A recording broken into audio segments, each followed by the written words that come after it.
আজ আমি থালাটাকে সুন্দর করে সাজিয়ে নিজের জন্য নিয়ে বসবো। তো সেটার পিছনে কারণ রয়েছে। কারণটা হচ্ছে আজ আমার জন্মদিন। যদিও এই কথাটা আমি একদমই ভুলে গেছিলাম। তো কাল রাত্রেবেলা যখন বর আর ছেলে মিলে উইশ করলো, তারপর মনে পড়লো ও আচ্ছা আজকেই 31 জুলাই।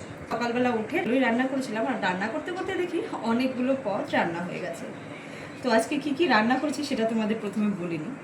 এই যে দেখো, এখানে রয়েছে স্যালাড, আর এই যে আছে শাক, এই মাছের তেলের বড়া, আর এখানে আছে কুমড়ো দিয়ে চিংড়ি, আর এখানে আছে চিংড়ির মালাইকারি, এই ডাল আর মাছের মাথা দিয়ে মুড়িঘণ্ট, আর আছে দই। তো সমস্ত কিছু দিয়ে কিন্তু আমি আজকে নিয়ে সাজিয়ে বসে পড়বো খেতে। তো হঠাৎ খুব ইচ্ছে হলো যে নিজের জন্য এইভাবে নিজে একটু সাজিয়ে নিয়ে বসবো। তো স্নান পুজো সমস্ত কিছু সেরে ছেলে মেয়েকে খাইয়ে দাইয়ে তারপর এবার নিজে বসবো নিজের খাওয়া নিয়ে। তাই ভাবলাম তোমাদের সাথে একটু শেয়ার। আমি যখন থালাটা সাজাচ্ছিলাম, ছেলে বলছিল যে আমিও সাজাবো। তাই বললাম ঠিক আছে, আজকে নিজের থালাটা আমি নিজেই একটু সাজিয়ে দিয়ে বসি। তো তখন ওকে বসতে দেয়নি দেখে এবার ও বললো যে তাহলে আমি তোমার সাথে খাবো। তাহলে ভাবলাম ওকে দিয়েই শুরুটা করি। খুশি হয়েছো এবার?